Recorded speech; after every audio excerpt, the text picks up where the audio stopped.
우리 하나님 말씀을 다 같이 보도록 하겠습니다. 구약성경 출애굽기 26장 15절에서 17절까지의 말씀을 우리가 다 같이 보도록 하겠습니다. 출애굽기 26장 15절에서 17절까지의 말씀입니다.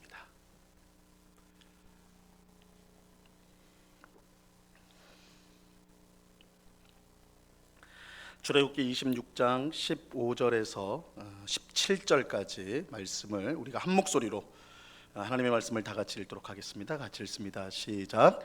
너는 조각목으로 성막을 위하여 널판을 만들어 세우되 각 판의 길이는 10규빗 너비는 1규빗 반으로 하고 각 판에 2촉씩 내어 서로 연결하게 하되 너는 성막 널판을 다 그와 같이 하라. 아멘. 오늘 수요 성경 공부에 오신 우리 성도님들을 진심으로 환영합니다. 하나님께서 이 밤에도 귀한 은혜를, 말씀의 귀한 은혜를 우리 모두에게 베풀어 주실 줄로 믿습니다. 사모하는 심령을 우리 주님께서 만족해 하여 주실 것입니다. 이제 우리 앞뒤 좌우로 너무 인상만 쓰고 계시지 말고 한번 인사를 좀 같이 나누겠습니다. 사랑합니다. 축복합니다.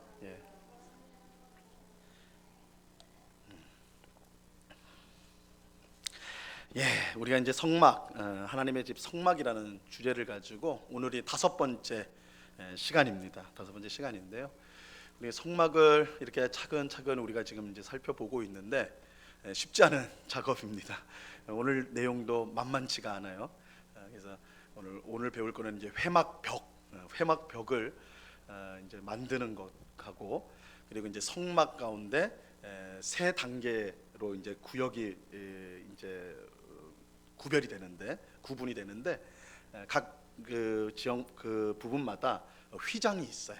오늘 하는 커튼, 여기 있는 게 이걸 이제 휘장이라고 말할 수도 있겠죠. 커튼, 이게 있어가지고 구분을 시켰습니다. 그래서 오늘은 이제 회막의 널판벽이랑 새 휘장막 하는데, 왜 회막을 세우는 벽까지도 우리가 배워야 되냐 이렇게 묻는다면 저도 할 말은 없는데 하나님께서 이 모세를 통해서 이 회막을 만들도록 하시고 그것들을 다 보여주시고 그것들을 이제 모세가 기록을 하였단 말이에요. 물론 이 모세가 자신이 본 것, 하나님께서 설계도를 가지고 일일이 다 받아 적게 하신 것 같지는 않아요. 우리가 이제 계속 볼 때마다 모든 것이 완벽한 이 재료, 어떤 재료들이나 어떤 크기나 이런 것들을 완벽하게 말씀해 주지는 않습니다. 오늘 우리가 볼 이제 그 휘장도 길이 가로 너비, 가로 세로 너비는 이제 우리가 알 수가 있어요. 그 길이는 알 수가 있는데 이 천막의 두께, 이 천의 두께가 어떻게 될지, 우리가 지금 교회당에 단 거는 굉장히 얇은데 이 휘장은 이 성전을 구분했던 이 휘장은 이 문의 역할을 했거든요. 그러니까 우리가 지금 여기 벽에 붙어놓은 거 정도로 하면 이건 펄럭펄럭 거려가지고 될 수가 없을 거라고요. 그러니까 어느 정도 두꺼웠을 텐데 그러나 이제 성경에는 정확한 두께가 나오질 않습니다. 어느 정도 두꺼운지. 그러니까 아마도 하나님께서 모세에게 회막을 하늘에서 이제 시내산에서 그에게 보여주시고 그것을 모세가 직접 목격하고 이제 부살렐과 오홀리압 같은 사람들을 통해서, 기술자를 통해서, 장인들을 통해서 이제 만들었는데, 그러니까 이 설명되어진 것이 이제 완벽한 오늘날 의미대로 어떤 설계도를 가지고 만든 건 아니에요. 그래서 비는 부분들이 분명히 있습니다. 그래서 우리가 어느 부분은 이제 성막을 추정할 수 있을 뿐입니다. 어떤 모습은 정확하게 알지 못하고 추정할 수 있는데, 다만 우리가 이런 공부를 통해 가지고 성경에, 어쨌든 우리가 지금 이제 살펴보는 건 성경에 나온 내용들만 보는 거니까, 우리가 하나님께서 이 성경에 기록된 것은 그냥 헛되이 그냥 아무 중요성이 없는데 기록되게 했을 일은 없고, 그래서 우리가 좀 수고스럽더라도 이런 회막에 대한 내용들을 살펴봄으로써 성경에 대한 이해를 조금씩 더 깊이 하려고 하는 것입니다. 딱딱한 부분은 제가 알아서 빨리 진행할 테니까 너무 막 머리 쥐어짜지 마시고요, 함께 보았으면 좋겠습니다. 자, 보세요. 이제 이 회막의 널판벽, 이 널판벽이에요. 벽인데, 여기서 이제 회막이라는 것은 좀 잘 구별하셔야 되는데, 우리가 이제 성막이라고 표현하잖아요. 성막은 처음에 이제 동쪽에 문이 있습니다. 입구가 있어요. 그래서 동쪽에서 사람이 이제 백성들이 들어갑니다. 제사를 드리기 위해서 들어가요. 그러면 뜰이 나옵니다. 그 뜰에서 번제단이 있어가지고 거기서 하나님 앞에 제사를 드려요. 근데 그 번제단으로 번제단을 지나면 물두멍이라고 나와서 물을 담은 수조가 있어요. 거기를 지나면 한 건물이 나와요. 건물이 나오는데 거기가 우리가 보통 그것을 회막이라고 불러요. 물론 이 성막, 회막 이것이 이제 좀 구별이 잘 안 되도 있지만 어쨌든 그 뜰 안에 서쪽으로 가면 회막이라는 또 하나의 건물들이 나옵니다. 건물이.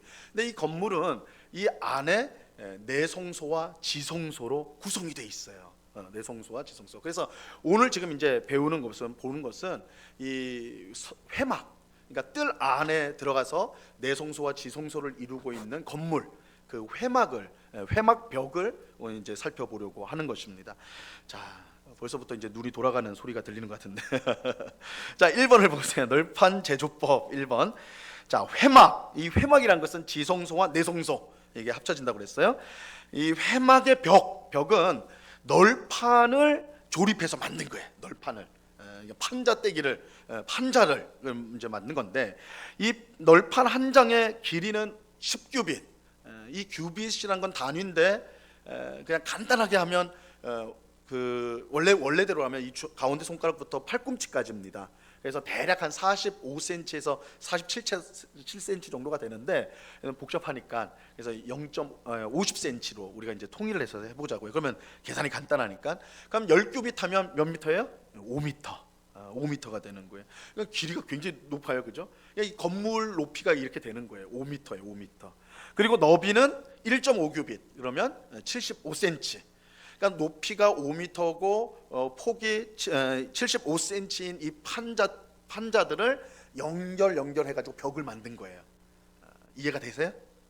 안 되셔도 뭐 이렇게 판자를 붙여가지고 그렇게 했는 건데, 자, 그 여기에 말하는 이제 두께는 말하지 않아요. 이게 두께가 얼마 정도였을까? 이 판잣대기의 두께가 얼마 정도였을까? 알 수가 없는데 유대인 랍비들, 고대 랍비들은 아마 1규빗 정도 됐을 것이다. 한 50cm. 그러니까 높이가 5m니까 상당히 이제 그만큼의 두께가 또 있어야 될 필요가 있었겠죠. 그래서 1규빗 50cm였을 것이다. 이렇게 해서 말하고 이 널판을 전부 금으로 감쌌습니다. 왜 그러냐면 이 벽으로 그 벽 안쪽은 내성소와 지성소가 있는 곳, 하나님이 임재하시는 곳이었기 때문에 그곳에는 가장 귀한 재료로만 사용을 했어요. 그래서 회막을 이루는 그 벽들은 다 금으로 입혔습니다. 금박을 입혔어요. 자, 그러면 이 널판들을 어떻게 붙였느냐 했을 때 촉이라고 있어요. 촉. 여기서 촉이란 건 원래는 이제 손가락이란 뜻인데, 손이란 뜻인데, 야드라고 해가지고 손인데 이 뭔가 앞에 좀 튀어나온 거예요. 그래서 널판은 이쪽에는 구멍이 뚫려 있고 이 널판에는 앞에가 튀어나와 있는 거예요. 그래서 둘을 끼우는 식으로, 아이들 요즘에 조립하는 거, 레고나 이런 거 있잖아요. 그거 조립하잖아요. 이렇게 비슷했을 것이다. 그래서 이렇게 촉이 있어서 그걸 끼우는 식으로 했을 것이다. 이렇게 이제 생각이 됩니다. 자, 그러면 널판벽 이제를 조립을 하는데 남쪽과 북쪽, 위아래죠. 위아래. 남쪽은 20개, 북쪽도 20개 똑같아요. 북쪽도 20개, 남쪽도 20개. 그래서 이렇게 하고 그 길이가 이제 15m예요. 그러니까 이 회막의 길이가 15m가 되는 겁니다. 위아래로 15m가 되는 거예요. 자, 이 널판 아래에는 받침대가 있었습니다. 받침대가. 근데 이 받침대는 무게가 1달란트예요. 은 1달란트를 썼습니다. 1달란트는 34kg예요. 그러니까 은을 34kg로 만들어서 이 널판 아래에 받침대를 쓰는데 2개가 들어갔습니다. 2개가 되었어요. 그러니까 이게 높이가 5m나 되니까 이 정도 무거운 밑받침대가 필요했다고 우리가 생각할 수가 있죠. 근데 이 받침대 그럼 높이가 어떻게 되느냐? 사실 이것도 몰라요. 그래서 랍비들이 따르면 한 1규빗 됐을 것이다. 50cm 정도 되었을 것이다. 그러니까 널판, 조각목으로 만든 금박으로 만든 이제 입힌 널판인데 그 밑에는 은 받침대가 있었다. 밑에를 은 받침대가 있었다. 이렇게 이제 이해를 하시면 됩니다. 근데 이 은 받침대가 널판 하나당 2개가 들어갔으니까 무게가 꽤 되죠. 68kg입니다. 받침대가. 그러니까 그게 흔들리지 않도록 밑에서 잘 잡아줬겠구나 이렇게 생각할 수가 있죠. 이 5m짜리 거를. 자, 그다음에 이제는 서쪽 방향 3번이에요. 서쪽 방향 보시면 서쪽 벽을 위해서는 널판 6개와 모퉁이를 위해 8개의 널판 총 8개, 2개의 널판 총 8개의 널판이 사용이 되었다. 그래서 서쪽은 길이가 이제 짧다라는 것을 우리가 이제 알 수가 있습니다. 길이가 짧은 5m 이렇게 되는 거예요. 자, 동쪽은 입구였기 때문에 벽을 만들지 않았어요. 그러니까 위, 아래 그리고 서쪽, 왼쪽에 이렇게 문이 이제 건물로 그렇게 돼 있는 겁니다. 그럼 동쪽은 뭘로 가렸느냐? 휘장으로 가렸다. 휘장으로. 거긴 벽이 없고 커튼을 내려서 벽을 이제 출입구를 만들었던 것입니다. 자, 4번을 보시면요. 널판 벽을 지지하는 봉들. 그러니까 생각을 해보시면 길이가 5m나 돼요. 굉장히 높습니다. 그러다 보니까 이 널판들이 중간에 아무리 서로 이제 촉과 구멍을 넣어가지고 이렇게 끼우긴 했지만 흔들리기가 쉽잖아요. 그래서 나무 봉을 가지고 붙였어요. 이제 움직이지 않도록. 그래서 5개의 봉이 들어갑니다. 각각. 남쪽, 북쪽, 서쪽에 봉이 5개씩 들어가는데 하나는 이 끝부터 저 끝까지 굉장히 긴 거죠. 긴 봉을 15m짜리 하나가 제일 긴 거는 15m짜리 봉을 중간에 끼웠고 나머지 4개 총 5개인데 4개는 그보다 아마 절반 크기의 봉을 위아래로 끼워 넣어가지고 벽을 고정시키는 그런 일을 하였을 것입니다. 자, 그래서 한번 그 다음 장 넘어가 보세요. 다음 장 널판벽 조립에 완성해가지고 그림 하나 있죠. 그림 하나 보시면 이게 벽이에요. 벽. 그래서 이건 이제 한번 나중에 심심하시면 한 세 보세요. 그럼 20개가 나올 거예요. 이게 동쪽, 남쪽과 북쪽에 있는 널판벽을 말하는 건데 보시면 가운데 쭉 긴 봉이 있죠. 이게 이제 가운데 끼우는 봉이고 이건 15m짜리 긴 봉이죠. 그 다음에 위아래로 4개의 봉이 있습니다. 그거는 이제 고정시키는 거예요. 그리고 제일 밑에는 받침대가 있어요. 받침대. 그래서 개당 2개씩 널판에 2개씩 그래서 68kg의 받침대가 받치고 있는 것입니다. 그리고 이제 제일 위에 사실은 이제 이 그림상에는 나오지 않는데 그 위에도 서로 널판 붙어 있는 널판을 붙잡는 그런 고리가 있었어요. 그걸 끼우는. 그래서 윗부분도 고정을 딱 시키도록 그렇게 하였습니다. 자, 밑에 문제 보시면요. 1번 널판마다 아래에 2개의 무거운 은덩어리 받침이 끼워졌다. 68kg 2개 34, 68kg의 받침대가 끼워졌습니다. 2개에.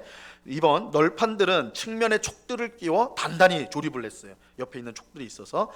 세 번째 5개의 긴 봉을 끼워 넣어서 벽이 흔들리지 않도록 고정을 해줬고 마지막으로 널판들 위에 윗고리가 있어가지고 이제 조립을 마무리하는 식으로. 그러니까 밑에는 은고리로 단단하게 받침대로 단단하게 고정을 시키고 가운데는 봉으로 위에는 또 그 윗고리들로 끼워 넣어가지고 딱 고정을 시킨 것입니다. 그래서 이 널판벽은 조립식이지만 이건 회막은 일단 이 조립식이에요. 왜냐하면 이동을 해야 되기 때문에 이동식입니다. 성전이 만들어지기 전까지 이 성막은 그야말로 이동식 성소입니다. 이동을 해야 되는 거예요. 그러니까 이게 이제 그래서 이렇게 널판을 만들고 그걸 조립을 하도록 만든 겁니다. 이동하기에 쉽게 하기 위해서.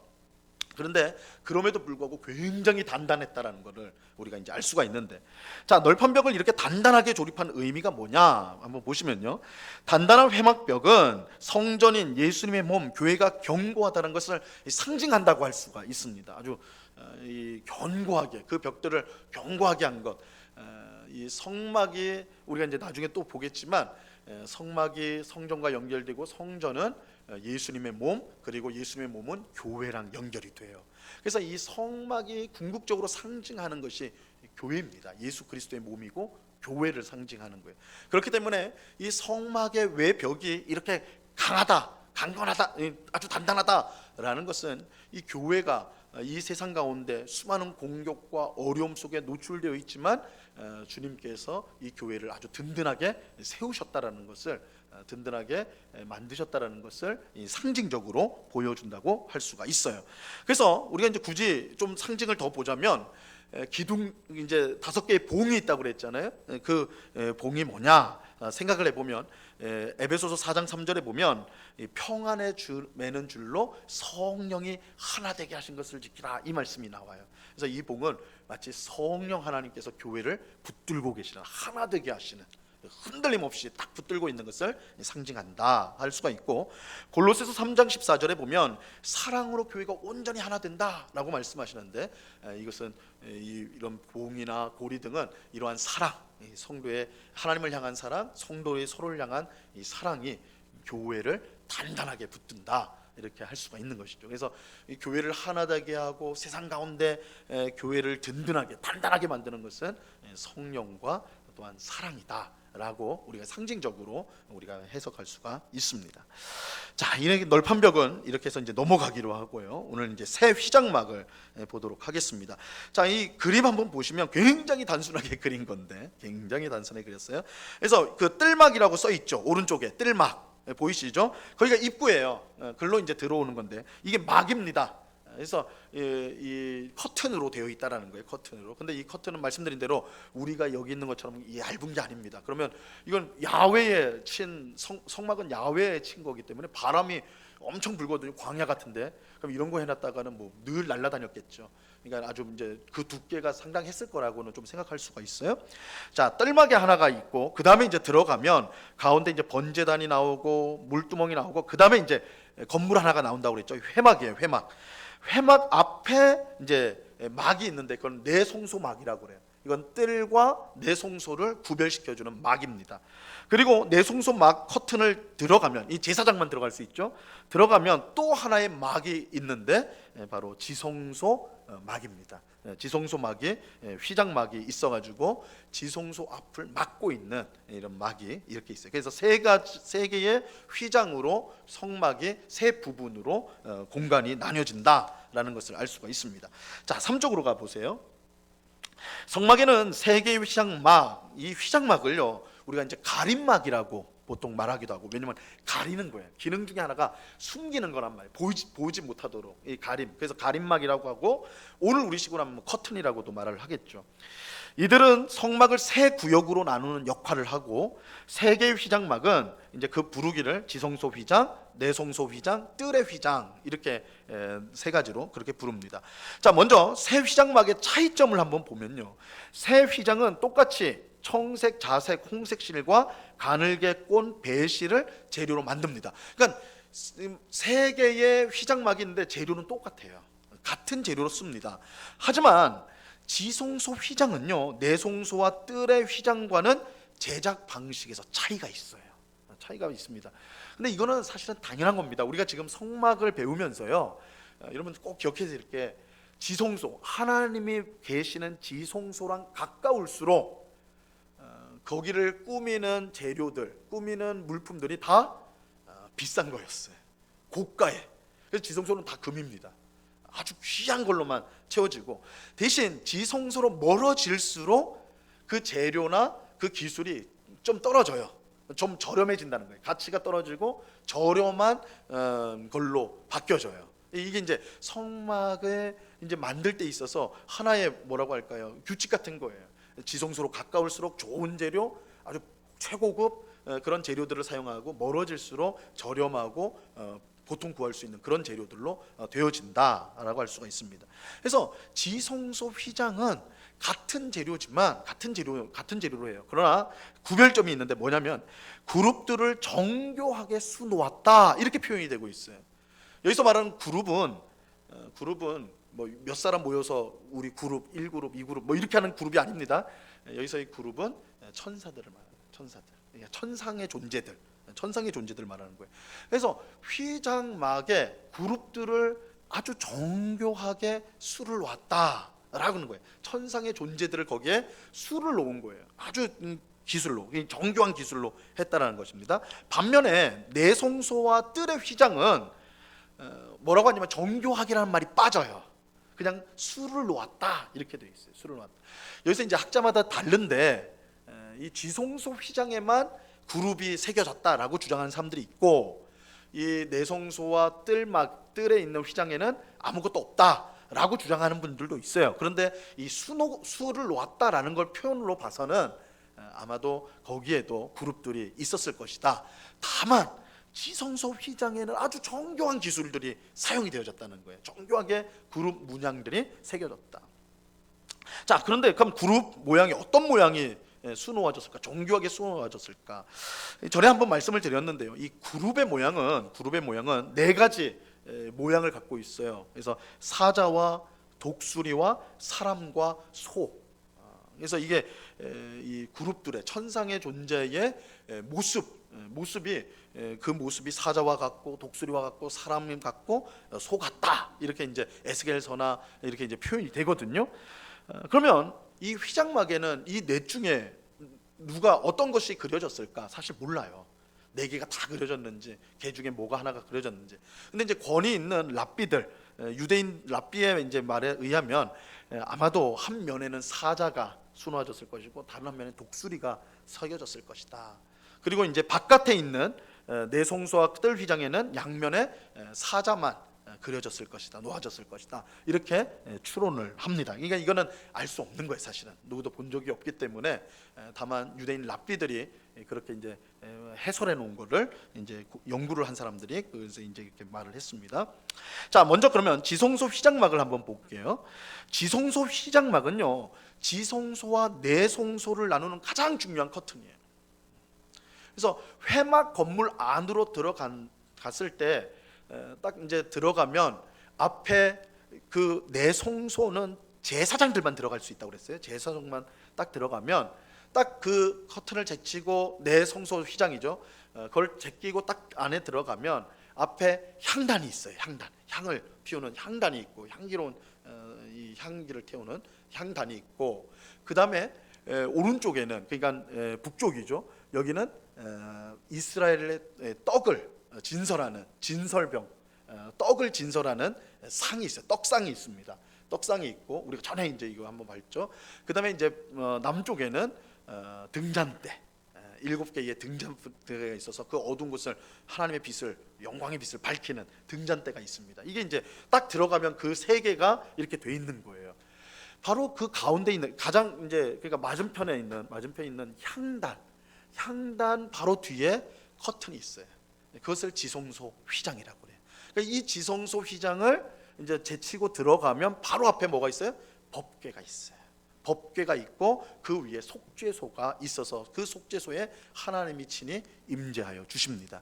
그런데 이 지성소는 계속 말씀드린 대로 아무나 못 들어갑니다. 대제사장만, 그냥 제사장도 못 들어가고 대제사장만이 들어가는데 1년에 단 하루 속죄일에만 들어갈 수가 있어요. 속죄일에만 그 커튼을 제끼고 이제 들어가게 되는 것입니다. 이렇게 이제 되어 있는데 이게 이제 그 지성소 이제 휘장막인데요. 이 지성소 휘장막은 말씀드린 대로 재료가 청색, 자색, 홍색 실과 가늘게 꼰 배실로 만들었습니다. 그런데 기억하실지 모르겠지만 이 회막을 덮는 앙장막이 있다고 그랬어요. 덮개가 있다고 그랬죠. 그 덮개와 똑같은 재료로 만들어져요. 그래서 사실은 이 휘장막이 덮개와 같은 재료로 되어졌기 때문에 거의 같은 모습으로 그 일부분으로 보여질 수가 있는 것입니다. 자, 크기는 그 커튼의 크기는 5m, 가로 세로 5m입니다. 근데 두께는 정확하게 알 수가 없어요. 얼마나 두꺼웠을까? 그건 알 수가 없는데 보통 랍비들은 손바닥 크기였을 것이다. 손바닥이 한 7, 8cm 되니까 한 8cm 정도. 근데 8cm 되면 굉장히 두꺼운 거예요. 그렇죠? 굉장히 두껍습니다. 그러니까 이렇게 되면 이제 엄청난 무게가 되겠죠. 가로 세로 5m짜리 커튼인데 두께가 8cm다. 그럼 엄청나겠죠. 근데 어떤 랍비들은 그것보다 훨씬 두꺼웠을 거라고 또 주장하는 사람들이 있어요. 그래서 이게 사람이 막 밀치고 들어가는 것도 어려울 정도로, 그러니까 서서는 못 제끼고 거의 막 기어서 들어갈 정도로 했다. 기록에 의하면 제사장들이 이거 빨아야 될 거 아니에요. 천막이니까. 천막이 이 거룩한 걸 빨아야 될 거 아니에요. 빨 때 제사장 300명이 동원됐다는 기록도 있어요. 그러니까 이건 좀 호황됐을 것이다. 그거는 이제 너무 과장, 좀 쉽게 말해서 뻥을 친 것 같고, 그 정도는 되지 않고, 왜냐하면 이 휘장막을 이동할 때 어디에다 쓰냐면 법궤를 덮는 용도로 써요.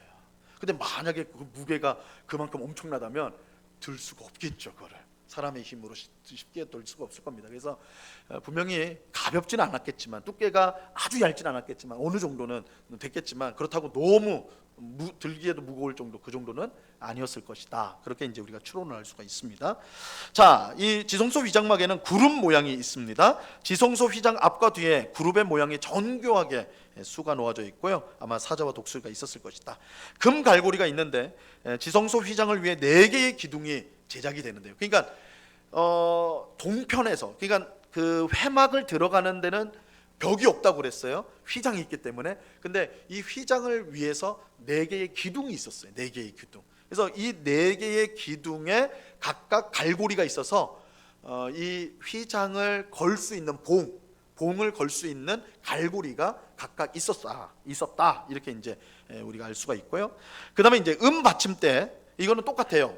우리 아까 이제 외벽을 설명할 때 똑같이 받침대가 그 밑에 이 기둥들에게는 받치고 있는데, 여기서는 한 개만 있어요. 한 개. 원래 널판에는 2개잖아요. 여기는 한 개만 있습니다. 이 말은 널판보다 한 반 정도 크기였을 것이다. 이렇게 이제 생각을 할 수가 있습니다. 그다음에 휘장 거리가 있는데, 이거는 성경에 나오는 말은 아니에요. 이 휘장을 걸기 위해 긴 나무 봉, 휘장 거리가 필요했을 것이다. 이건 추론을 하는 겁니다. 근데 이것도 학자마다 이제 다릅니다. 이제 기적적으로 기억하실지 모르겠지만 이 회막 덮개를 2천으로 만들어 가지고 고리로 연결을 시켰어요. 금고리로. 그래서 내성소에 들어가면, 제사장이 들어가면 그 안에는 금고리가 쫙 연결돼 있어서 그 등잔대 불로 반짝반짝인다고 그랬어요. 마치 그래서 우주에 온 것처럼. 이게 이제 하나님의 성소가, 하나님이 계신 전존이, 하나님이 계신 곳이 지상으로 내려온 게 성막이거든요.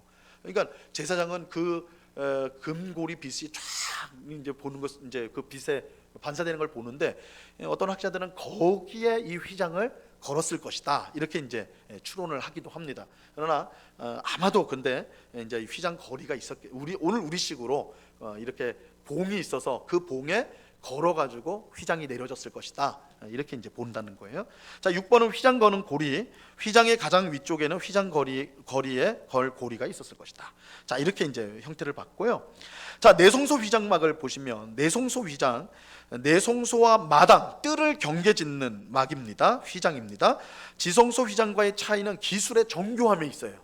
아까도 말했처럼 그룹을 새겨 놓을 때 지성소 휘장막은 정교하게 최고의 기술로 했다고 한다면, 이 내성소 휘장막과 뜰막은 그냥 단순한 기술로 이제 그 그룹을 수를 놓았습니다. 그렇기 때문에 덜 화려하고 가치가 떨어졌다라고 할 수가 있겠죠. 5개의 기둥이 사용되어졌는데, 이거는 구별되는 점은 지성소 휘장은 4개의 기둥이에요. 근데 이것은, 여기는 이제 내성소는 5개의 기둥이 사용되어졌다. 이거는 이제 개수가 좀 차이가 나는 거고, 모두 금으로 입혔어요. 하나님이 임재하시는 지성소랑 가까이 있기 때문에. 하지만 기둥은 밑받침대, 기둥의 밑받침대는 원래는 은이었잖아요. 지성소 휘장은 은이었는데, 여기 내성소는 노수로 바뀝니다. 그러니까 가치가 떨어지죠. 그러니까 이런 것들 한번 보시면 지성소랑 멀어질수록 가치가 떨어진다는 걸 볼 수가 있어요. 재료가 가치가 떨어진다. 자, 금갈고리, 각각의 기둥 위에 휘장을 거는 금갈고리가 부착이 되었습니다. 휘장거리, 지성소 휘장과 똑같이 휘장을 걸기 위한 휘장거리가 있었습니다. 기둥머리와 가름대라는 표현이 있는데, 이게 이제 성경에 보시면 이게 어려운 말인데, 쉽게 말하면 기둥머리는요, 기둥의 제일 윗면을 말하는 거예요. 그렇게 이해를 하시면 되고, 가름대라는 말도 기둥에 부착된 금 장식, 띠를 말하는 거예요. 그래서 이거는 성경을 읽으실 때, 나중에 보실 때 이게 뭐냐 이러실 거예요. 아마 기둥고리가 뭐고 가름대가 뭐고 이럴 때, 기둥머리라는 것은 기둥의 제일 윗면, 그리고 가름대는 금띠 장식을 했다. 그러니까 번역이 사실은 잘못된 것이죠, 우리 성경에서. 왜냐하면 이게 성경에서 번역하는 게 참 어려운 것은 원래 있었던 모양을 우리가 정확히 알 수가 없어요. 그래서 이게 번역하는 과정 속에서 이 번역 단어를 찾다가 이게 이제 잘못 좀 오해되는 이제 단어로 되어진 경우를 알 수가 있습니다. 자, 이제 뜰막을 보세요. 4번 뜰막. 이제 제일 바깥에, 그죠? 백성들이 성막으로 들어오는 거기에 있는 것이 뜰막입니다. 뜰막은 다른 휘장에 비해 가장 가치가 낮고 저렴했습니다. 그건 당연하죠. 지성소로부터 가장 멀리 있으니까. 4개의 기둥이 사용되어졌습니다. 뜰막 기둥은 4시고 각각 1개의 놋받침을 끼웠습니다. 내송소와 휘장 차이는 뜰막 기둥들은 모두 노치를 했다는 것입니다. 그죠? 기둥이 달라요. 제일 이거는 다 지송소와 내송소 그 기둥들은 다 금박이었거든요. 근데 이제 뜰막 백성들이 오고 가는 그곳은 이제 노치를 했어요. 그러니까 완전히 질이 달라지는 것이죠. 멀리 있었기 때문에. 자, 이 개방형 뜰막이란 말이 있는데 이게 이제 확정적인 건 아닌데 아마도 이 성막으로 백성들이 많이 오고 갔을 거 아니에요. 하루 계속 사람이 한 명 한 명 오는 게 아니라 수십 명씩 들어가고 가족들이 들어가고 이랬었다면, 만약에 그렇게 사람들이 많이 오고 가는데 커튼이 이렇게 드리워져 있다 하면 굉장히 어려웠을 거예요. 그래서 아마도 이 휘장은 문으로서의 역할보다는 그 벽 앞에 있어가지고 문은 이 휘장막 옆으로 들어가고 이거는 앞에 있는 성막 안에 있는 내용들을 가리기 위해서 이 휘장을 쳐놓은 게 아니냐 이렇게 생각을 한다는 것입니다. 근데 이것도 추론이에요. 그랬는지 안 그랬는지 알 수가 없는데 그랬을 가능성도 있다 이렇게 합니다. 자, 5번을 보세요. 새 휘장막의 기능과 의미들을 이제 좀 보시면요. 자, 새 휘장막은 각자의 공간을 감추는 가림막이에요. 가림막이면서 새 구역의 경계선을 뜻하는 것입니다. 그래서 뜰막은 이 세상과 하나님의 전인 성막을 구분하는 게 뜰막이에요. 이걸로 공간이, 세상은 딱 두 공간으로 구별되는 거예요. 성전과 세상, 이렇게 이게 뜰막이 그걸 구분합니다. 그 다음에 내송소와 뜰을 구분해 주는 게 내송소 휘장이에요. 공간을 또 구별을 하는 거예요. 백성들이 들어올 수 있는 공간과 제사장들만 들어갈 수 있는, 선택된 제사장들만 들어갈 수 있는 공간을 나눈 게 내송소 휘장. 그리고 그 안에 들어가면 대제사장만이 들어갈 수 있는, 어느 누구도 접근할 수 없는 지송소와 내송소를 구분하는 이 휘장, 내송소 휘장, 지송소 휘장이 이렇게 가로막고 있는 거예요. 그래서 공간을, 경계선을 표시해주는 역할을 한다. 새 휘장막은 성막에 좌정하신 하나님의 영광과 거룩을 단계별로 가리는 거예요. 가림막, 가리고 인간의 무단 침입을 차단하는 역할을 하는 거예요. 그래서 함부로 들어가지 못하도록 그렇게 이제 공간을 하고 있습니다.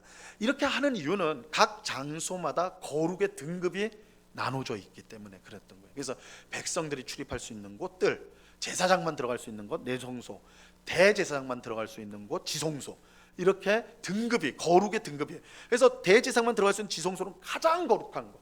그래서 지송소예요. 가장 거룩하다는 뜻이에요. 지성이 가장 거룩한 것. 그 다음에 말이 좀 그렇지만 덜 거룩한 것이 내성소, 덜덜 거룩한 것이 뜰, 덜덜덜덜 또 거룩한 것이 세상이겠죠. 성막 밖으로. 이렇게 등급이 나눠져 있어요. 등급으로 나눠져 있습니다. 자, 그래서 이 세 공간은 신분에 따라 출입이 제한돼요. 백성은 첫 번째 문을 통과할 수 있었어요. 하지만 내송소 휘장은 오직 제사장만 들어갈 수 있었고, 만약에요, 그럼 백성이 호기심에, 그럴 수 있잖아요. 호기심에 막 제사드리라고 막 바빠가지고 정신없을 때 내송소 휘장을 딱 제끼고 그 안에 있는 향단이나 떡상이나 이런 걸 보면 어떻게 되나? 어떻게 돼요? 죽어요. 하나님의 압도적인 영광과 위엄이 있는 곳이기 때문에 그것을 보는 자는 죽게 되리라. 그래서 절대로 보면 안 되는 거예요. 그러니까 이게 가림막, 무단 침입을 막는 역할을 하는 게 이 휘장이다라는 것을 알 수가 있습니다. 이 대제사장이 들어가는 이 지송소 휘장도 마찬가지입니다. 대제사장도요, 속죄일에 들어가게 됐는데 그냥 마음대로 들어간 게 아니에요. 야, 오늘은 내가 들어갈 수 있는 날이다. 휘장을 탁 제끼고 확 들어가는 게 아닙니다. 제사장은요, 들어가기 전에 몸을 다 씻어야 되고 옷을 갈아입어야 되고, 들어갈 때 무엇보다 향을 피워야 됐어요. 향을 피워서 연기가 나게 합니다. 그래서 법궤를 정확하게 볼 수 없도록, 향 때문에 볼 수 없도록 하고 들어가요. 왜냐하면 그것을 정확히 보면 죽을 수밖에 없기 때문에 그래서 압도적인 하나님의 임재, 영광이 있는 곳에 죄인이 설 수가 없는 거예요. 그래서 대제사장조차도 향으로 이렇게 가리고 들어갔습니다. 이거는 신의 산에서 하나님께서 이스라엘 백성을 만나러 내려오셨잖아요. 신의 산에 임재하셨거든요. 근데 그 꼭대기에 임재하셨을 때 꼭대기에 뭐가 있었죠? 구름이 있잖아요. 구름으로 가렸어요. 왜냐하면 보면 죽어요. 그래서 이 구름으로 가렸다. 그래서 이 제사장도 향을 이렇게 피우면서 그 안으로 들어갔다. 이렇게 이제 할 수가 있습니다. 자, 밑에 2번을 보세요. 새 휘장막으로 성막이 세 부분으로 나뉘는데, 자, 이게 이제 흥미로운 거예요. 일종의 성전이라 할 수 있는 신의 산. 왜 신의 산이 성전이라 할 수 있냐? 하나님이 임재하셔서 그의 백성을 만났거든요. 이게 성소거든요. 성막은 하나님이 그의 백성을 만나는 곳이 성막이에요. 성전이에요. 그죠? 이렇게 보면 하나님이 신의 산에서 이스라엘 백성, 출애굽한 이스라엘 백성을 만나셨기 때문에 그곳도 성전이다. 일종의 성막 성전이라고 할 수가 있는 거예요. 자, 이래서 표를 한번 보시면 이게 흥미로운 거예요. 자, 그 지성소 휘장, 가장 거룩한 곳, 대제사장만이 들어갈 수 있어요. 그 다음에 내성소 휘장, 이제 제사장들 들어가요. 뜰막, 이건 백성들 들어가요. 자, 옆에 이제 신의 산으로 비교를 해보자고요. 신의 산 정상에는 모세만이 하나님을 보러 올라갈 수 있었죠. 그 다른 외에는 누구도 못 올라갔습니다. 신의 산 정상에. 그 다음에 그 신의 산 정상에 가까운 곳에는 장로들이 올라갔어요. 그래서 언약을 체결하고 하나님 앞에서 잔치가 열립니다. 언약 체결 잔치가 열려요. 이때 장로들이 70장로들이 올라가서 잔치에 참여하거든요. 이게 이제 정상 가까운 곳으로. 그러니까 이를테면 내송소예요. 내송소까지 들어가게 되는 거예요. 그럼 백성은 어디 있었어요? 상기슭에 있었어요. 더 올라가면 죽어요. 그러니까 그렇게 되는 거예요. 자, 이거를 이제 앙장막으로 이제 생각을 해보면 그 회막을 덮는 덮개를 말하는 거죠. 이랬을 때 제일 먼저 덮었던 것, 그게 이제 삼색실 앙장막이라고 말씀을 드렸는데, 이게 이제 가장 고귀한, 왜냐하면 지성소를 덮고 있는 덮개이기 때문에 가장 존귀한 것. 그래서 이거는 이 앙장막은요, 삼색실 앙장막은 밖에서 안 보였어요. 왜냐하면 그 위에 두 번째 염소털로 만든 덮개를 덮었기 때문에, 그러니까 그 안은 밖에서는 안 보입니다. 오직 제사장만이 그 안을 볼 수가 있는, 아주 이게 이제 거의 그렇게 되었고, 삼색실 앙장망이 있고 그 위에 염색한 염소털 앙장망이 있었고 그 위에 이제 가죽이 덮여져 있었어요. 그러니까 이것도 3구분이 되는 거죠. 그래서 우리가 회막, 성막을 보면 흥미로운 거예요.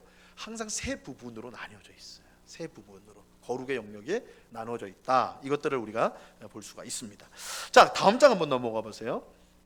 자, 예수님이 돌아가셨을 때 찢어졌던 휘장에 대해서 한번 우리가 보면, 여러분, 예수님이 십자가에서 죽었을 때, 특별히 마태복음 27장에 보면 예수님께서 십자가에서 죽은 직후에 일어난 일들을 보고를 하는데, 예수님이 딱 운명을 하시자마자 어떤 일이 일어나냐면 성전의 휘장이 위에서 아래로 찢어집니다. 위에서 아래로 찢어져요. 이 위에서 아래로 찢어졌다는 것은 하나님께서 찢으셨다는 뜻입니다. 하나님께서 찢으셨다. 왜냐하면 5m나 되는 이 휘장이기 때문에 사람이 찢는다면 당연히 아래서부터 찢어질 수 있는 거지, 위로 사다리 타고 올라가지 않는 한 그럴 수가 없는 거잖아요. 그러니까 휘장이 위에서 아래로 찢어졌다는 건 하나님이 그걸 찢으셨다라고 할 수가 있는데, 그러면 이런 질문이 있어요. 어느 휘장막이었을까? 찢어진 휘장막. 예수님이 딱 십자가에서 죽으셨을 때 휘장막이 찢겨졌는데 휘장막은 세 가지가 있단 말이에요. 그 중에 어떤 게 찢어졌을까 했을 때 둘 중에 하나예요. 사실 뜰막에 있는 휘장막은 그거는 별 크게 의미가 없으니까 내송소 휘장막이냐 아니면 지성소 휘장막이냐. 우리는 이제 다 정답을 이미 알고 있어요. 우리는 지성소 휘장막이라고 알고 있는데, 사실 학자들 중에는 내송소 휘장막이라고 주장하는 분들이 꽤 있어요. 왜 그러냐면 지성소 휘장막은 그것이 찢어졌다는 것은 누구만 알 수 있습니까? 제사장만 알 수 있죠. 그 내성소로 들어갈 수 있는 건 제사장밖에 없어요. 그러니까 사실 예수님이 돌아가셨을 때 거의 찢어졌다는 걸 목격하는 사람이 있을 수가 없는 거예요. 지성소 휘장막은 그 사이에 이제 누가 제사장이 있지 않은 한은, 그죠? 그러니까 학자들은 그렇게 생각하는 거예요. 바깥에서 관찰할 수 있는 것은 내성소 휘장막이다. 내성소 휘장막. 그러니까 그건 밖에서 보이니까 찢어지는 게, 밖에서 제사를 지내다가 저 앞에 내성소 막고 있는 휘장막이 찢어지는 것은 백성들도 볼 수 있는 거예요. 그러니까 휘장막이 저렇게 찢어졌구나, 그래서 이렇게 소문이 확 났다, 이렇게 주장을 해요. 근데 문제는 내성소 휘장막이 찢어졌다, 그거는 이제 그러니까 소문이 그렇게 잘 났다 이렇게 해버리면 되는데, 문제는 신학적으로는 아무 의미가 없어져 버리는 거예요. 왜요? 여전히 지성소 휘장이 남아 있잖아요. 그러니까 예수님의 죽음이 가져온 예수님의 십자가 죽음으로 우리가 살아계신 하나님 앞으로 나아갈 수 있는 길이 열렸는데, 근데 왜 내 성소 휘장막만 찢어져 버리면 아직 지성소가 남아 있기 때문에 완전하지를 못한 거예요. 그냥 별 의미가 없는 게 사실은. 그래서 당연히 지성소 휘장막이 찢어졌을 것이다. 우리는 그렇게 이제 봅니다. 근데 그러면 그걸 누가 알고 그럼 소문을 냈냐? 당연히 그 안에 있는 제사장들이 목격을 하고 소문을 냈을 것이다. 이게 우리가 이제 그렇게 이제 추론을 할 수가 있습니다. 어쨌든 이제 내 지성소의 휘장이 위로부터 아래로 찢어졌다. 이 의미는요, 굉장히 중요한 의미를 갖고 있습니다. 성전이 무너졌다는 의미예요. 성전이 무너졌다는 의미를 갖고 있습니다. 자, 2번을 한번 보세요. 예수님은 예루살렘 성전의 멸망을 말씀하셨어요. 그 요한복음 2장에 보면 요한복음 2장에 보면 예수님께서 두 사건이 나옵니다. 두 사건이. 첫 번째 사건은 우리가 잘 아는 것처럼 성전에 들어가서 장사하는 사람들 다 쫓아내요. 예수님 아주 과격하시죠. 그래서 채찍 만들어가지고 막 짐승들 때려가면서 하고 돈 받고는 환전하는 사람들 상을 엎어버리고, 그래서 장사하는 사람들을 다 몰아내는 사건이 하나 있어요. 그 사건이 있고, 또 하나의 사건은 이제 유대인들하고 너가 무슨 권위로 막 이런 일을 하느냐 막 그래요. 예수님께서 뭐라 그래요? 이 성전을 무너뜨려라. 내가 3일 만에 다시 세우겠다 그래. 그러면서 요한이 뭐라고 설명하냐면 이것은 예수님의 육체를 말하는 것이다. 예수님이 십자가에서 죽으시고 부활하시는 그 육체를 성전이라고 말하는 것이다. 이렇게 말을 합니다. 자, 먼저 이 두 사건 중에 첫 번째 사건은 우리가 보통 그 사건을 성전 청결 사건이라고 그래요. 강도의 소굴이 되어버린 더러워진 성전을 예수님이 깨끗하게 했다. 그래서 성전 청결, 아마 여러분들 성경에 보시면 성전 청결 사건이다 이렇게 표시가 돼 있을 겁니다. 그런데 사실은요, 성전 청결 사건이 아니라 성전 멸망을 예고한 사건이에요. 이 곳은 만민이 기도하는 집인데 강도의 소굴이 되었다 이렇게 말씀하세요. 역할을 못한다는 거예요. 끝났다라는 거예요. 끝났다. 그러니까 예수님께서 성전에서 이렇게 장사하는 사람들 몰아낸 이 사건, 이 행동은 성전을 깨끗하게 해가지고 이제 다시 여기서 잘 제사를 드리자 이 의미가 아니라 더 이상 이 성전은 소용이 없어졌다. 이거는 강도의 소굴이 있지, 겉에는 성전이라고 하는데 교회라고 간판은 있는데 아니라는 거예요. 이거는 강도의 소굴이다. 끝이다. 성전의 생명은 끝났다. 이걸 보여주는 게 46년 전에 성전을 무너뜨려라. 3일 만에 내가 세우겠다. 새로운 성전이 등장한 것을 말씀하신 거죠. 그러니까 이 사건과 예수님이 십자가에서 죽으셨을 때 지성소 휘장이 찢어진 것은 더 이상 건물로서의 성전은 있지 않다라는 것을, 사라졌다라는 것을 보여주는 것이다 말할 수가 있는 것입니다. 그래서 예수님 십자가 죽음으로 이제 하나님 앞으로 나가지 못하게 하는 가림막들이 다 사라졌어요. 그러니까 성전이 이제 필요가 없는 거예요. 왜요? 이제 하나님 앞으로 직접 나갈 수가 있게 되었으니까. 그래서 우리는 예수 그리스도의 죽음을 통하여서 하나님 앞으로 직접 나아갈 수 있다. 그래서 히브리서 10장 19절에 형제들아 우리가 예수의 피를 힘입어 성소에 들어갈 담력을 얻었다. 성소에 들어갈 때 지성소는 하나님이 계신 곳으로 우리가 이제는 직접 들어가게 되었다는 거예요. 성전은 이제 필요가 없는 거예요. 예수 그리스도를 통해서 이 성전은 필요 없고 참 성전이 세워지는데 그 성전은 바로 예수 그리스도고 예수 그리스도의 몸이고 예수 그리스도의 몸된 교회가 이제 참 성전이다. 그리고 그 성전은 성령의 전이라고 말씀하시죠. 그래서 성령이 우리와 함께 하심으로 우리는 언제나 하나님 앞에 설 수 있는, 이스라엘 백성들은 꿈도 못 꾸는 일이죠. 세계의 막으로 가려져 있는, 그죠? 도저히 갈 수 없는. 근데 예수 그리스도의 십자가 죽음으로 이 모든 것들이 다 없어져 버리고 우리가 하나님 앞에서 살 수 있는, 하나님과 함께 할 수 있는 그 은혜를 오늘 우리들은 누리고 있다라는 것입니다. 자, 3번을 보세요. 구약시대 백성은 감히 하나님 앞으로 나갈 수가 없었습니다. 삼중으로 된 휘장이 그들을 가로막았습니다. 하지만 예수님의 십자가 죽음으로 지성소로 들어가는 길이 열리게 되었고 성령 하나님께서 함께하여 주심으로 항상 하나님 앞에서 살게 되었습니다. 우리는 더 이상 제사를 드릴 필요가 없습니다. 그죠? 그래서 여러분, 교회에는 제단이 없습니다. 제가 몇 번 말씀을 드렸어요. 제단이 없어요. 교회에 제단이 없습니다. 제단이 있다는 건 제사를 드린다는 것인데, 그러면 여기가 성전이란 말이에요. 건물로서의 성전이란 말이 되는데 그거는 예수님이 다 없앴다니까요. 그러니까 제단은 없어요. 제단은 없고 예배당에 뭐가 있어요? 강단이 있는 거예요.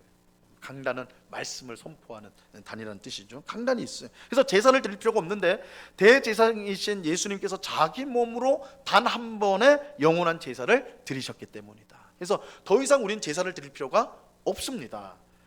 그래서 우리는 오직 예수 그리스도께서 십자가에서 흘리신 보혈 그 공로로 오늘도 우리는 죄 사함을 받는 거예요. 우리가 계속 제사를 드려가면서 죄 사함을 받는 게 아닙니다. 우리가 그것을 꼭 기억하셔야 돼요. 그래서 우리는 예수님의 공로를 힘입어 항상 하나님 앞으로 나가게 되었습니다. 자, 3번을 보시면요, 좀 이게 흥미로운 부분인데 우리 에덴 동산과 성막에 대해서 우리가 좀 그 관계를 한번 보자고요. 에덴 동산은 일종의 성전이었습니다. 에덴 동산은 일종의 성전이에요. 지금 한번 보세요. 이 비교해 보면 이 성막하고 에덴 동산이 굉장히 비슷한, 성전하고 에덴 동산이 비슷하구나 알 수가 있어요. 자, 첫 번째로는 하나님이 친히 그곳에 임재하셨어요. 여러분, 성전, 성막은 하나님이 임하셔서 그 백성을 만나는 거예요. 만나는 장소가 성막, 성전이에요. 에덴 동산에도 하나님이 임재하셨죠. 그래서 아담과 하와가 범죄했을 때에 하나님께서 동산을 거니시면서 뭐라고 그래요? 아담아 어디 있느냐 부르시죠. 동산을 거니셨어요. 그러니까 하나님께서 친히 동산 가운데 오셨단 말이에요. 그러니까 에덴 동산이 성전이에요. 성전, 성막이란 말이에요. 그리고 에덴 동산의 동쪽 문이 있었는데, 동쪽이 있는데 거기를요 그룹들이 지켰습니다. 그룹들이 지켰어요. 그래서 아담과 하와가 죄를 범하였을 때 하나님께서 동쪽 입구에 그룹들을 세워가지고 들어오지 못하도록 하십니다. 이 말은 뭐냐면 동쪽이 입구 역할을 했다는 거예요. 그러니까 아담과 하와가 죄를 짓고 그곳으로 추방을 당한 겁니다. 추방을 당한. 그러니까 그런데 에덴 동산의 이름이 문, 그러니까 에덴의 동쪽이 문인 거예요. 회막도 문이 어디 있다고 그랬어요? 동쪽에 있다고 그랬잖아요. 동쪽이 출입구예요. 동쪽이 출입구입니다.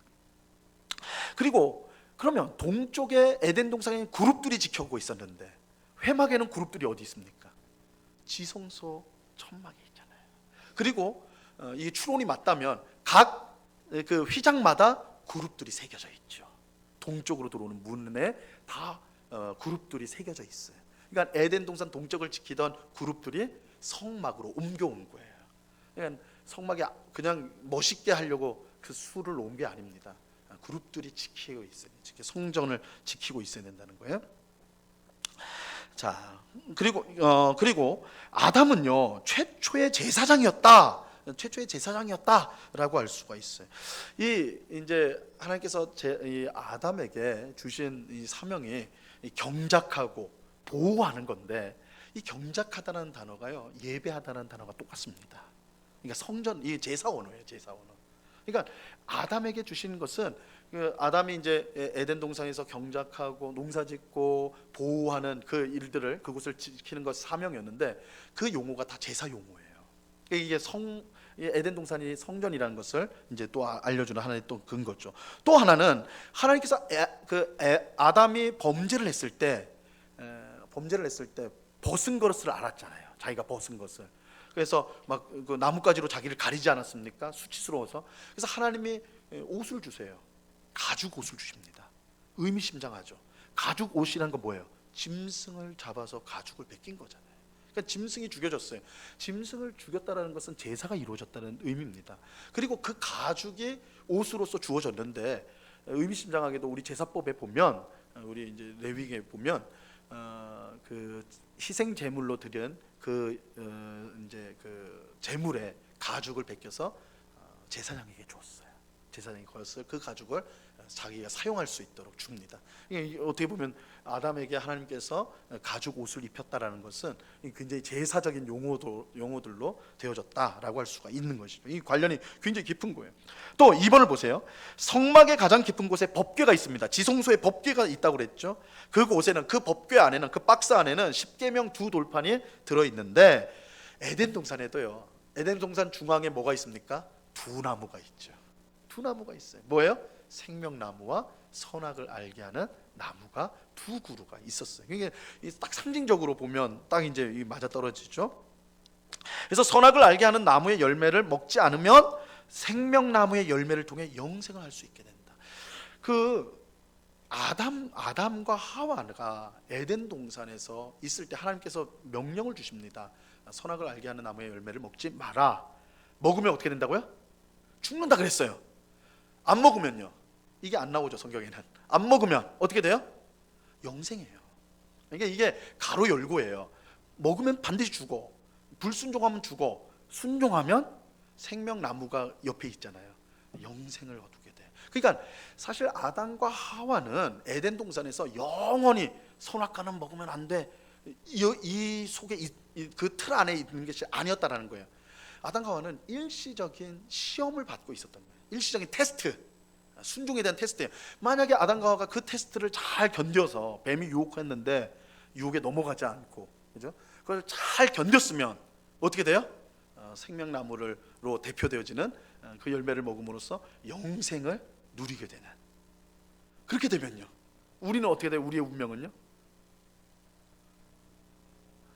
이렇게 막 수요일날 교회 가야 되나 말아야 되냐, 연수국 봐야 되는데 뭐 재밌는 거 많은데, 그죠? 할 거 많은데 막 고민하면 이런 적 없겠죠.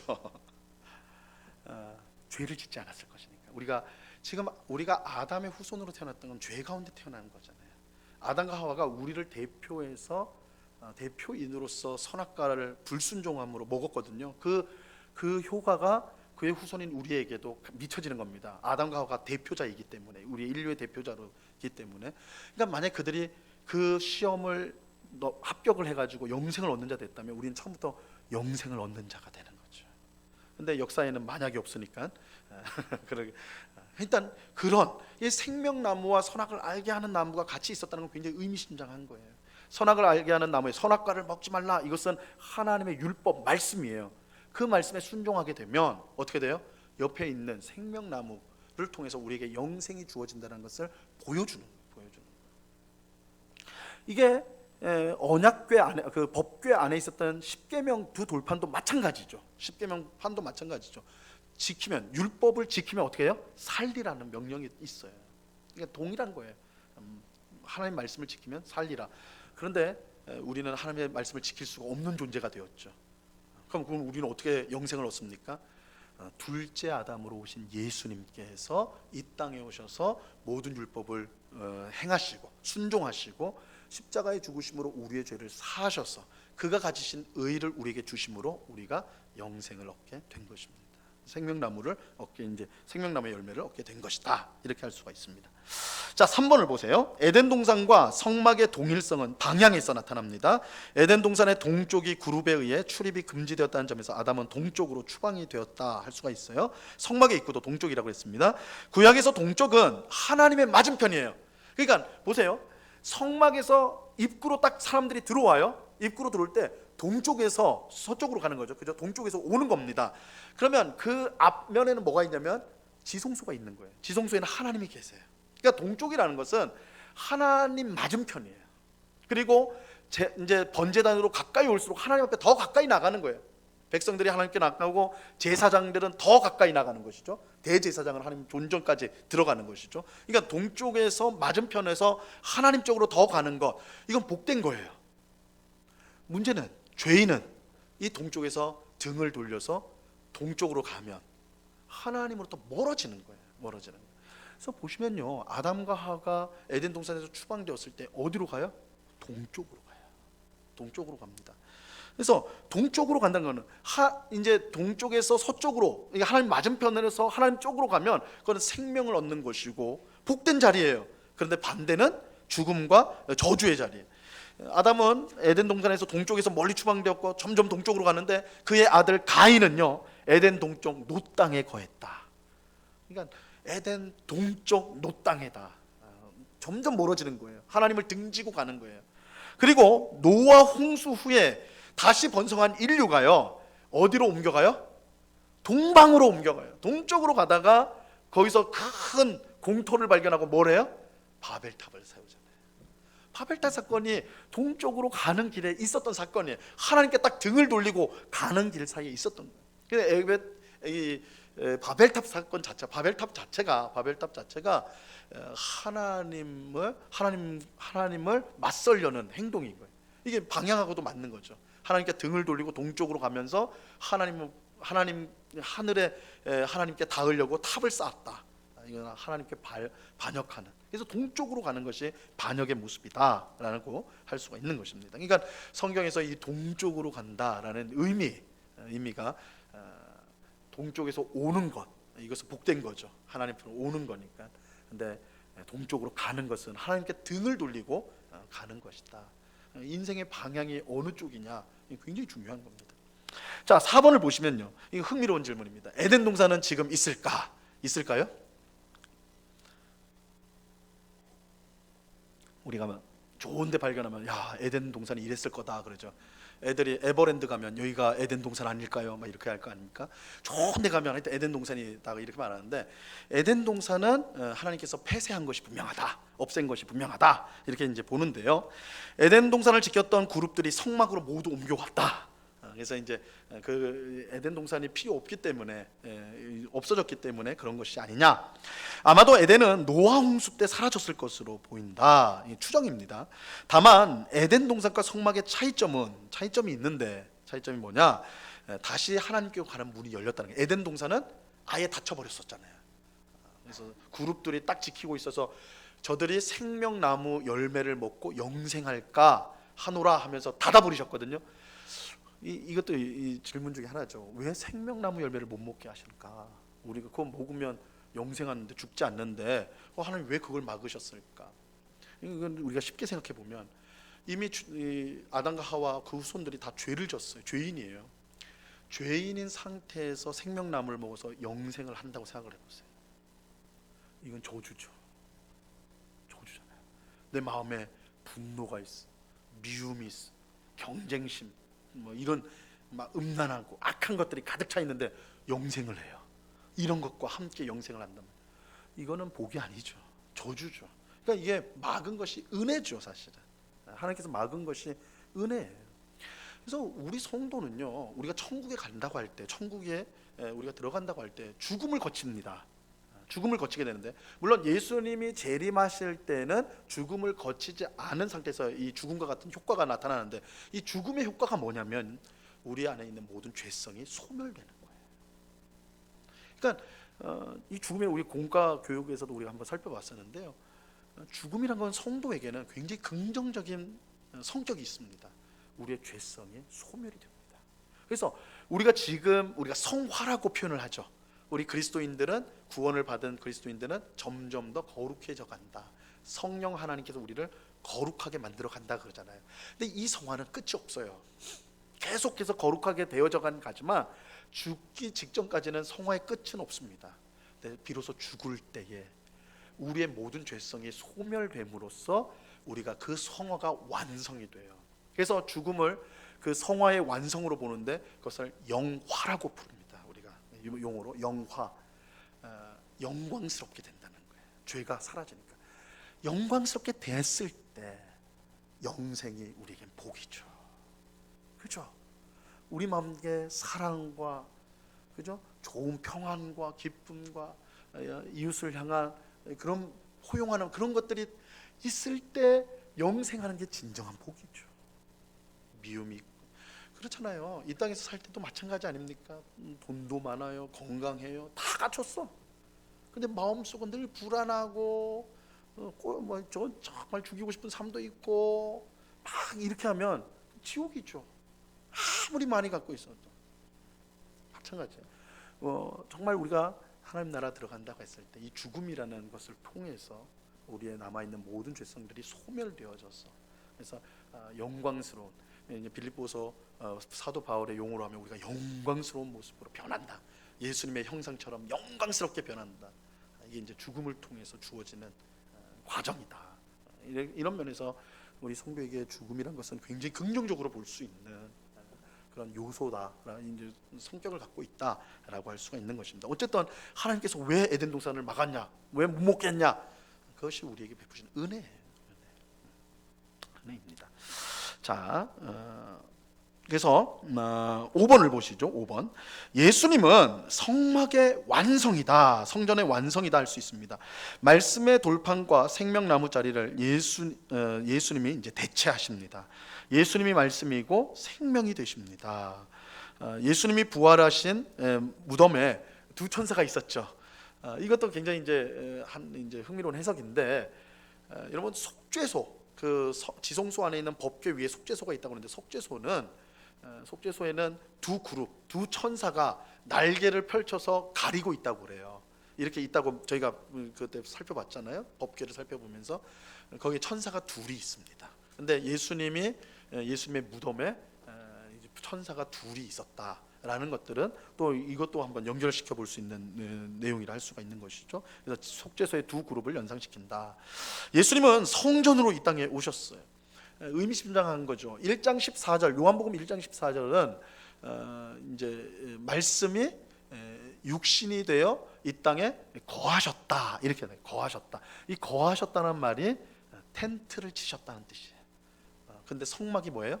텐트죠, 텐트. 이게 굉장히 이제 구약 성경의 성막을 염두에 둔 표현이에요. 말씀이, 예수 그리스도가 육신이 사람이 되었는데 우리 가운데 거하셨다. 천막을 치셨다는, 회막을 치셨다는, 이 말은 예수님을 만나는 것이 곧 누구를 만나는 거예요? 하나님을 만나는 거예요. 그래서 예수님께서 빌립이 예수님께 묻죠. 아버지를 우리에게 보여주십시오. 하나님을 보여주십시오. 그러니까 예수님께서 뭐라고 하셨어요? 나를 본 자가 아버지를 보았다. 예수님 자신이 그런 성막이 되시는 거예요. 예수님 자신이 하나님을 보여줄 수 있는 성막이에요. 자, 예수님께 연합된 성도는 함께 지어져가는 성전이 됩니다. 그래서 우리가 교회를 예수님의 몸된 교회다 그렇게 표현을 하잖아요. 그렇죠? 예수님의 몸된 교회. 그래서 성도가 교회이고 성전이에요. 이 성전은 건물이 아닌 사람 성전. 그래서 여러분 꼭 기억하십시오. 교회는요, 이 예배당이 교회가 아닙니다. 여러분들이 교회예요. 우리가 교회입니다. 믿는 자들이 교회예요. 교회. 사람 성전이에요. 사람 성전. 사람 성전, 이 가운데 성령께서 이제 임재하신다. 자, 새로운 성전인 교회는 성막 위에 있는 불, 구름, 기둥의 원형이자, 자, 이 불, 기둥, 구름, 기둥을 저번에 한번 설명을 드렸는데 기억하실지 모르겠는데, 불과 구름, 기둥이라고 하니까 두 개로 생각을 해요. 두 기둥이 있었구나. 하나는 낮에는 구름 기둥, 밤에는 불 기둥이었구나, 이렇게 생각하는데 사실은 하나로 보는 게 맞아요. 그러니까 구름 기둥인데 그 속에 불빛이 나는. 그래서 낮에는 밝으니까 불빛이 안 보이겠죠. 그러니까 구름으로 보이는 거예요. 밤에는 구름은 안 보이고 불이 보이죠. 그러니까 불기둥처럼 보인다는 거예요. 그래서 불 모양의 구름이 거기에 이제 성막에 임하고 있어서 그것이 뜨면 이동하고 내려오면 딱 멈추고. 그러니까 회막이 이스라엘 백성이, 하나님 백성들이 그 인도를 따라 움직였거든요. 근데 굉장히 흥미롭게도 성령 하나님께서 오순 전날 교회인 성도들에게 임하셨는데 무슨 모양으로 임하셨어요? 불의 혀 같은 모양으로. 불의 혀 같은 모양으로 임하셨죠. 그러니까 이 성막을 이끌었던 이 불, 구름, 기둥이 어쩌면 그것이 가르치는 궁극적인 것이 바로 교회를 이끄시는 성령 하나님을 보여주는 것이다. 그래서 교회는 주님의 몸된 예수님의 교회는 성령의 인도를 따라 움직여야 되는 것이다 라는 것을 보여준다 할 수가 있습니다. 어려운 내용들을 잘 끝까지 인내해 주시고 들어주셔서 감사합니다. 기도하겠습니다.